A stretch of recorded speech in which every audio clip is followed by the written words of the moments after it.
मुरगुड निपाणी मार्गावरील गलगले फाटा इथं झालेल्या भीषण अपघातात मुळगाव कोडणी राहणार सध्या खडकेवाडा तर्फ बेळुंकी इथल्या 55 वर्षीय बाळकृष्ण दादू खवरे यांचा जागीच मृत्यू झाला।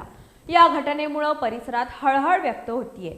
या घटनेची मुरगुड पोलीस ठाण्यामध्ये नोंद झाली आहे। बाळकृष्ण खवरे हे आपल्या गावातून गलगले येथील पाहुण्यांकडे दुचाकीवरून जात होते।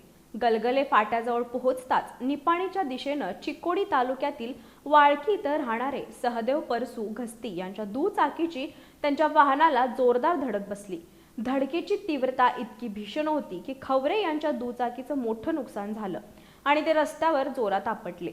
अपघातात त्यांच्या डोक्याच्या मागील बाजूला गंभीर दुखापत होऊन मोठ्या प्रमाणात रक्तस्राव झाला, त्यामुळे त्यांचा जागीच मृत्यू झाला।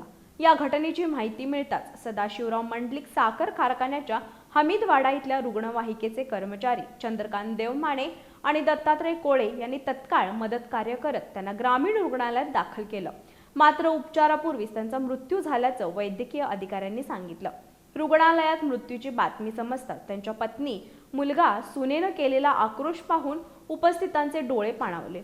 बाळकृष्ण खवरे यांच्या अपघाती निधनानं पंचक्रोशीत शोककळा पसरली असून सर्व स्तरातून हळहळ व्यक्त केली जाते।